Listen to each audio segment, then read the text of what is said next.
Ghosts are known to haunt buildings, but what about phone lines? The four people in these stories all claim that they had communications on the phone with people who had passed on. Did these ghostly phone calls really happen, or is there some other logical explanation? This is 4 ghostly phone calls. Before today's video, don't forget to subscribe so you don't miss out on the latest videos. If you want to see a case or topic covered by Paranormally Listed, then go to criminallylisted.com and fill out the questionnaire under the Suggest a Case tab. Number 4. Marie DeLessio. Bertold E. Schwartz was a Montclair, New Jersey psychiatrist who stumbled upon stories of ghostly calls and found himself in a web of synchronicities.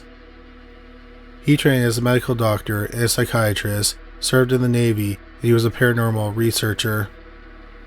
That's what led him to Marie DeLessio. Her strange experience happened sometime in the 1960s or early 1970s. One night, Marie had a nightmare about her childhood friend, Lena. In her dream, Lena was sinking into a pool of blood.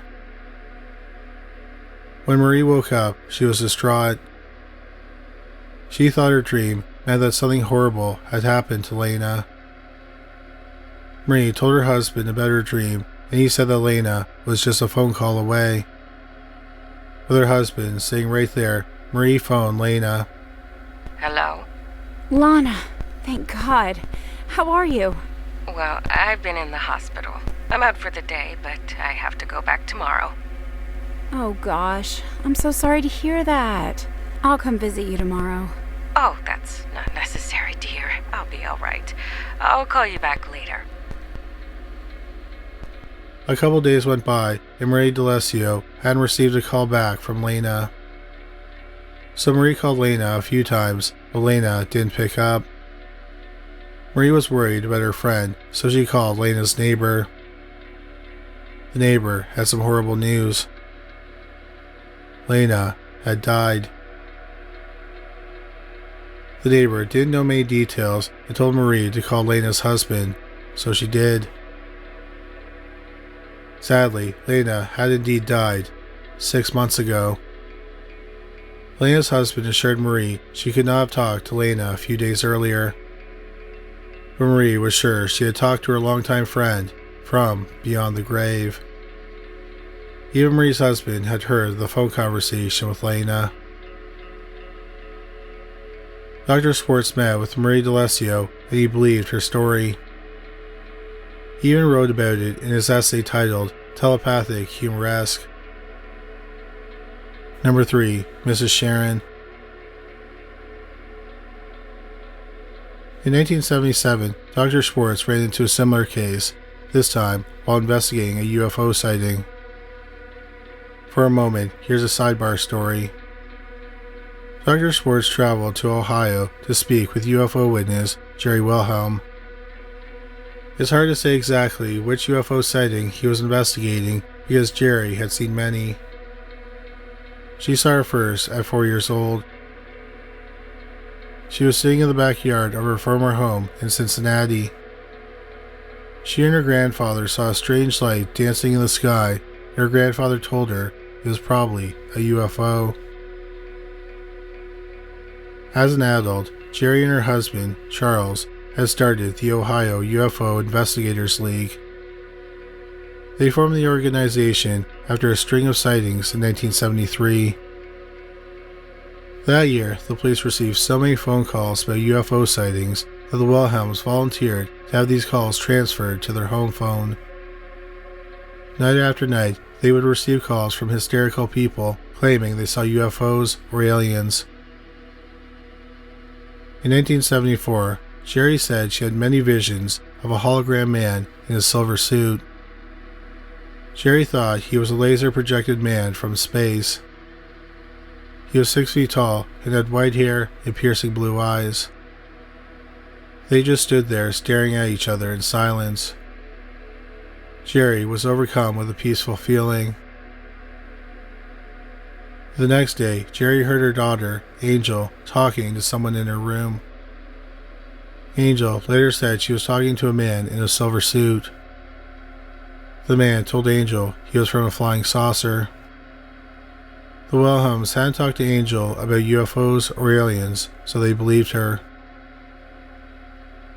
Every time Jerry saw the man, she would receive calls about UFO sightings in the area. Dr. Schwartz asked Jerry and her family if any of them had any other paranormal experiences. Jerry's mother, known only as Mrs. Sherrin, recounted her strange phone call 18 months earlier. Mrs. Sherrin was devastated to learn her Aunt Lorraine died instantly in a car crash. They were as close as sisters. 6 months after Aunt Lorraine died, Mrs. Sherrin received a phone call. It was her Aunt Lorraine, and Mrs. Sherrin was delighted. They reminisced about the places they had been together and the fun things they'd done. After about half an hour, they hung up. Then it hit Mrs. Sherrin. Aunt Lorraine was dead. She quickly picked up the phone and dialed Aunt Lorraine back. There was no answer. Mrs. Sherrin knew her aunt was dead. Why didn't she remember that at the moment? It was like she was overcome with amnesia as soon as she picked up her phone. One theory from paranormal researchers is that Mrs. Sherrin was so stressed and traumatized by hearing her dead aunt's voice that she temporarily forgot her aunt's death. Another theory is that Aunt Lorraine's spirit telepathically forced Mrs. Sherrin to forget that she was dead so that they would reconnect without Mrs. Sherrin being scared. Either way, paranormal researchers treat the ghostly phone call as a curiously true experience. The question is, were Jerry Wilhelm's UFO sightings and Mrs. Sherrin's phantom phone call at all related? Number 2. Karl Uphoff. On July 18, 1978, Dr. Schwartz interviewed 27-year-old Karl Uphoff in Montclair, New Jersey. 9 years earlier, Karl lost his 80-year-old grandmother. They were really close, and they even lived together. In the last few years of her life, his grandmother relied on him for help. She was nearly deaf and had an amplifier attached to the phone. Even so, she couldn't hear phone calls. If Karl wasn't home and she urgently needed help, she would call him at his friends' houses. But because she couldn't hear the person on the other line, she would repeat the same thing over and over. "This is Karl's grandmother. Would you please send him home now? I need him." Luckily, she didn't have too many emergencies, so Karl's friends didn't get these phone calls often. The last time Karl's friend received a call like that was when he was 16 years old. In 1969, 2 days after his grandmother died, 16-year-old Karl Uphoff went to the home of his friend, Peter D'Alessio. You may recognize the last name from the first story about Marie D'Alessio. We'll get to that later. Karl and Peter got together to talk about starting a rock band. They were walking downstairs to Peter's basement when the D'Alessio's home phone rang. Peter's mom, known only as Mrs. D'Alessio, answered. This is Karl's grandmother. Tell him to come home. Yes, hello, I'll go get... This is Karl's grandmother. Hello? Tell him to come home. Can you hear me? This is Karl's grandmother. I can hear you. Tell him Can to you come hear me? home. This is Karl's grandmother. I'm getting Karl. Tell him to come home. Karl, your grandmother's on the line. Peter watched his friend's face go marble white, as if he had just seen a ghost. He went to see a ghost, but he thought there might be one on the phone. He went up the flight of stairs at 3 big jumps and grabbed the phone, and heard nothing. There was no dial tone, so the person hadn't hung up, but no one spoke. Peter's parents didn't even know Karl's grandmother was dead. They had never met his grandmother, and there was no reason that she would have had their phone number. Peter and Karl had recently just become friends, and Karl never gave his grandmother Peter's phone number. Later that night, Peter went to Karl's home. Hello? Throughout the night, Karl Uphoff received several phone calls. Hello? Every time he answered, he only heard silence. Hello? Before investigating Karl Uphoff's case, Dr. Schwartz had only heard about 3 other incidents of phone calls from the dead. The first was Marie DeLessio, the first case we covered. Even though they share the same last name, she was no relation to Peter DeLessio and his parents. The second case Dr. Schwartz heard about was Dr. Walter Uphoff's case, which we'll get to in a minute. It turns out that Dr. Walter Uphoff and Karl Uphoff are second cousins. But they had never met and didn't know about each other's phantom phone calls. Are all these names and experiences just coincidences? Or is there something more to these strange synchronicities?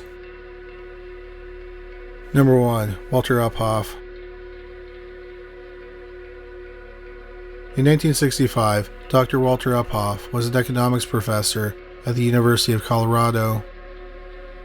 Near the beginning of June, his secretary, Iris Braze, needed gallbladder surgery.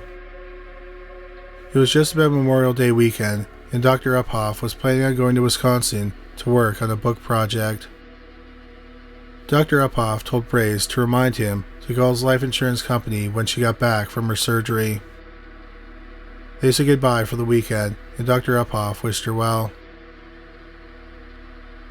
A week later, Dr. Uphoff was sad to hear that Iris Braze had died from a blood clot.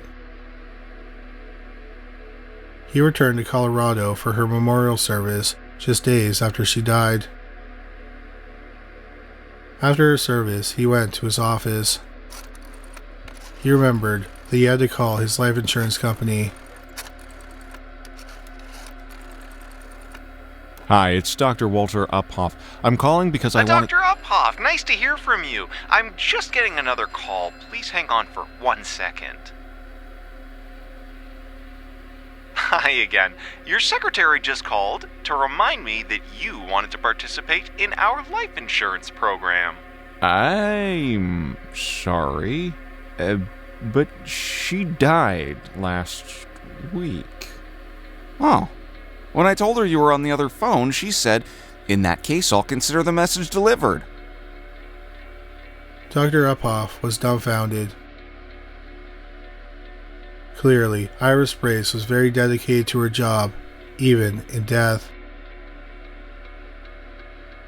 As for Bertold E. Schwartz, he went on to write more than 185 scholarly and scientific articles, including many dedicated to the spiritual and paranormal. He also published more than a dozen books on UFOs, telepathy, and psychic phenomena. Dr. Schwartz died on September 16, 2010, at the age of 85.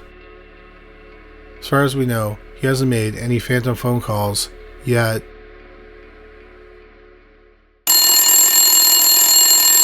We're sorry, the number you have dialed is not in service at this time. Thank you so much for watching this video. We hope you found it interesting. If you did find it interesting, please make sure you subscribe. We'll have a new video about the paranormal every week. If you just discovered this channel, please make sure you check out our other channel, Criminally Listed. We have over 325 videos featuring bizarre but true crime stories. You can find it at youtube.com/criminallylisted. We also have a podcast about cold cases that were eventually solved called Criminally Listed Presents Into the Killing. You can find it on Stitcher, Spotify, Amazon Music, and anywhere you find great podcasts. But that's all for today. Thanks again for watching.